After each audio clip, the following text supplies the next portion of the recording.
جو شخص مدینہ جا کر محمد سے بدلہ لے گا میں اسے منہ مانگا انعام دوں گا۔ سردار، میں یہ کام کرنے کے لیے تیار ہوں، لیکن اگر میں واپس نہ لوٹ سکا تو کیا آپ میری بیوی اور بچوں کا خیال رکھیں گے؟ میں وعدہ کرتا ہوں کہ میں تمہاری بیوی اور بچوں کا خیال رکھوں گا۔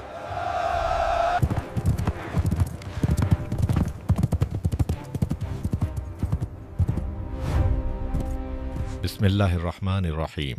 محترم ناظرین، السلام علیکم۔ آج کی ویڈیو غزوہ بنو قریظہ کے بعد پیش آنے والے 3 انتہائی اہم اور دلچسپ واقعات پر مبنی ہے۔ غزوہ بنو قریظہ کے بعد یہودیوں کا مدینے سے مکمل طور پر خاتمہ ہو گیا اور مکہ کے کافروں کی کمر ٹوٹ گئی، اور اب وہ دوبارہ خندق کے بعد واپس مدینہ نہیں آ سکتے ہیں۔ لیکن ابھی مکہ سے سازشوں کا سلسلہ جاری ہے۔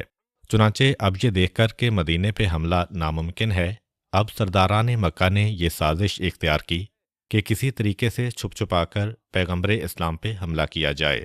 چنانچہ سن 5 ہجری کے اختتام پر ایک دن مکہ میں خانہ کعبہ کے صحن میں سردار مکہ ابو سفیان نے کھڑے ہو کر یہ اعلان کیا کہ اگر کوئی شخص مدینے جا کے محمد کو قتل کر کے آ جائے تو میں اسے منہ مانگا انعام دینے کو تیار ہوں، اور باقاعدہ تاریخ میں لکھا ہے کہ وہ کہہ رہا ہے کہ میری سمجھ میں نہیں آتا کہ میں کس طرح سے محمد کا خاتمہ کروں، اس لیے کہ فوج لے کے جانا تو اب محال ہو گیا ہے، کوئی میرا دل خوش کرے میں منہ مانگا انعام دوں گا۔ اب جو مکے سے لوگ ہیں ان میں سے کوئی کھڑا نہیں ہوا، اس لیے کہ یہ سب جان چکے ہیں کہ مدینے میں پیغمبر اسلام پہ حملہ کرنا کتنا مشکل ہے۔ لیکن ایک اعرابی جو مکے کے باہر سے خانہ کعبہ میں آیا ہوا تھا، اس نے یہ جملہ سنا کہ منہ مانگا انعام مل رہا ہے۔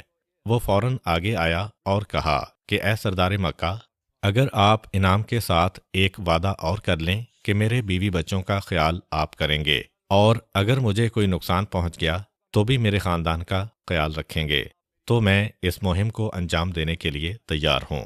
سردار مکہ نے وعدہ کر لیا کہ تمہارا منہ مانگا انعام بھی موجود، اور تمہارے گھر والوں کی تمام تر ذمہ داریاں تمہاری واپسی تک میرے اوپر ہیں، اور اگر تم واپس نہ آ سکے تو جب تک میں زندہ ہوں۔ اب اس وعدے کے بعد وہ مکے سے چلا اور مدینے میں داخل ہوا۔ لوگوں سے پوچھا کہ تمہارا رسول کہاں ہے؟ اس وقت پیغمبر اسلام صلی اللہ علیہ وآلہ وسلم اتفاق سے مسجد نبوی میں نہیں تھے، بلکہ جناب سعد ابن معاذ رضی اللہ تعالی عنہ کے قبیلے عبد الاشعل کی مسجد میں گئے ہوئے تھے۔ چنانچہ یہ عرابی اس مسجد کی جانب چلا، اونٹ کو مسجد کے باہر باندھا اور مسجد میں داخل ہوا۔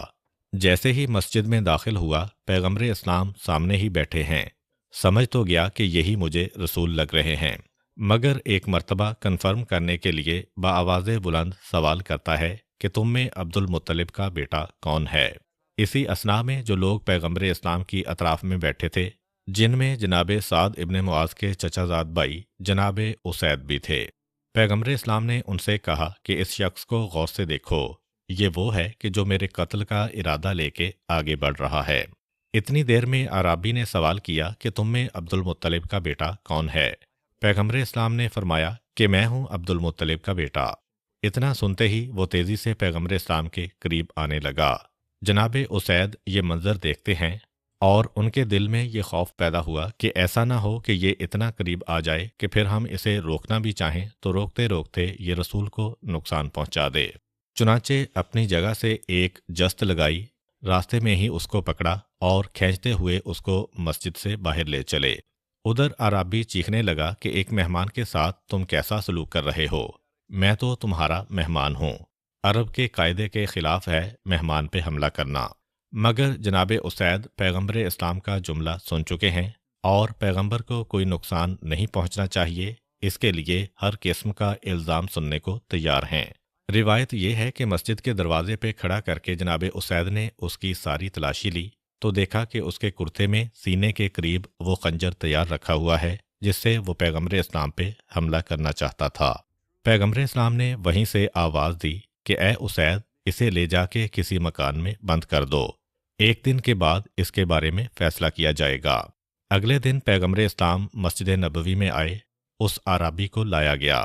جیسے ہی وہ پیغمبر کے سامنے آیا، پیغمبر نے جناب اسید سے کہا اس کی رسیاں کھولو اور اسے آزاد کر دو۔ رسیاں کھلیں، عرابی کو یقین نہیں آ رہا۔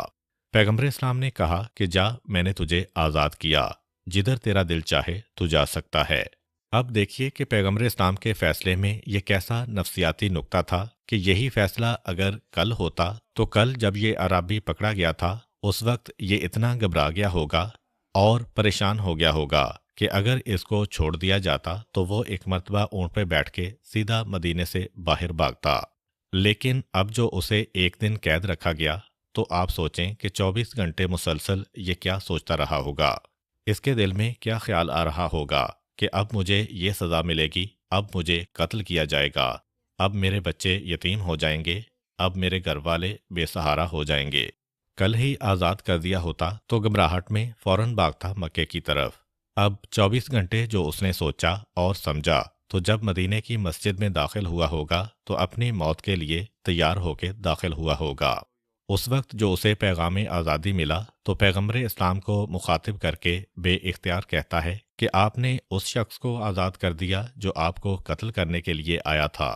پیغمبر اسلام نے کہا کہ ہاں، اس لیے کہ میرے اور تیرے درمیان کوئی دشمنی نہیں ہے، وہ تیرا عمل تھا، یہ ہمارا طریقہ ہے۔ بس وہیں پہ کلمہ اسلام پڑھ کے یہ دائرہ اسلام میں داخل ہوا اور کہا کہ اللہ کے رسول، اب میں کچھ دن آپ کے ساتھ رہنا چاہتا ہوں۔ اب اس مقام پر جو اہم ترین نقطہ ہے وہ یہ ہے کہ اس کو تو پیغمبر اسلام نے آزاد کر دیا کیونکہ اس کی اور رسول کی کوئی دشمنی نہیں ہے، لیکن جس نے اس کو بھیجا ہے اگر اس وقت پیغمبر کوئی سخت ایکشن نہ لیں اور کوئی سخت قدم نہ اٹھائیں تو جس نے اس کو بھیجا ہے جو پیغمبر اسلام کا اصلی دشمن ہے، اگر پیغمبر اسلام اس کو بھی معاف کر دیں تو اگلے دن وہ کسی اور کو بھیجے گا، 4 دن کے بعد وہ کسی اور کو بھیجے گا، مسلسل اس طرح کے اقدامات ہوتے رہیں گے۔ جو معافی دی عرابی کو، یہ اسلام کی رحمت کا پہلو ہے، اور وہ جس نے پیغمبر کے قتل کی سازش کی، پیغمبر نے اسے معافی نہیں دی۔ وہ اس لیے کہ اسلام میں توازن ہے، اس کو معاف کرنا ہے، اس کو معاف نہیں کرنا ہے۔ اس کے لیے وہی حکم ہے جو قرآن کی سورہ بقرہ میں ان الفاظ میں آیا ہے، پس جو تم پر زیادتی کرے تم بھی اس پر اسی قدر زیادتی کرو جتنی اس نے تم پر کی ہو، اور اللہ سے ڈرتے رہو، اور جان لو کہ اللہ پرہیزگاروں کے ساتھ ہے۔ ایک اصول اسلام بتا رہا ہے، اس لیے کہ معاشرہ چلانے کے لیے یہ اصول ضروری ہے۔ اپنے خاندان میں آپ دیکھ لیجئے، اپنے پڑوسیوں میں آپ دیکھ لیجئے، اپنے کاروباری ڈیلنگ کے ساتھیوں میں دیکھ لیجئے، کچھ ایسے ہوتے ہیں کہ جن کی غلطی ایسی ہوتی ہے کہ ان کو معاف کریں تو فائدہ ہے، اور کچھ ایسے ہیں کہ ہر معافی انہیں مزید ضدی یا ہٹ درم بنا دیتی ہے۔ وہ آپ کو بے وقوف سمجھنے لگتے ہیں، وہ آپ کو معصوم اور بھولا بالا سمجھنے لگتے ہیں۔ یہ فرق ذہن میں رکھنا ہے۔ پیغمبر اسلام نے عرابی کو معاف کیا، پتہ ہے اس کے بارے میں کہ اس کو معاف کروں گا یہ دوبارہ پلٹ کے آئے گا نہیں، مگر اسے نہیں چھوڑا جائے گا جس نے اس کو بھیجا ہے۔ البتہ فی الحال سزا نہیں دینا ہے، بلکہ صرف یہ پیغام پہنچا دینا ہے کہ جو تم کر رہے ہو اس کا مسلمان بھی تمہیں بھرپور جواب دے سکتے ہیں۔ یہ بھی ایک بہت بڑی چیز ہے کہ دشمن کے دل پہ خوف پیدا کرنا۔ لڑنا اتنا اہم نہیں ہے، دشمن کو خوفزدہ رکھنا کہ حملہ کرنے کا اس کے دل میں خیال ہی پیدا نہ ہو۔ چنانچہ پیغمبر اسلام نے اپنے ایک خاص صحابی کو بلایا، عمرو ابن امیہ زمری رضی اللہ تعالی عنہ۔ ان کی خصوصیت یہ تھی کہ یہ دوڑنے میں بہت تیز تھے اور انتہائی ذہین و ہوشیار انسان۔ تو پیغمبر اسلام کو جب کوئی ایسا قدم اٹھانا پڑتا تھا جس میں ذرا جاسوسی کا پہلو ہو تو انہی کو بھیجا جاتا تھا۔ یاد کیجئے کہ ایک مرتبہ جب وہ مسلمان صحابی کی میت کو مکے سے منگوانا پڑا تھا تو انہی کو بھیجا گیا تھا۔ تو اس وقت تو مسئلہ بھی ایسا ہے، پیغمبر مکے پہ حملہ نہیں کرنا چاہتے ہیں، بلکہ جس نے پیغمبر اسلام کے خلاف قتل کی سازش کی ہے اسے ایک پیغام دینا چاہتے ہیں کہ اگر تم اپنا طریقہ کار نہیں بدلو گے تو ہم بھی تمہیں جواب دے سکتے ہیں۔ عمرو ابن امیہ کو بلایا اور ان کے ساتھ ایک اور صحابی کو ملایا اور کہا کہ جاؤ مکے میں اور اس عرابی کو جس نے بھیجا ہے یعنی ابو سفیان، جا کے اس پہ حملہ کرو، اور اگر نقصان پہنچا سکتے ہو تو اسے نقصان پہنچاؤ۔ یہ کہہ کے پیغمبر اسلام نے ان 2 آدمیوں کو بھیجا۔ تو پیغمبر اسلام جس لشکر کو بھی بھیجیں، چاہے اس کی تعداد مختصر ہو، اسے کہا جاتا ہے سریہ۔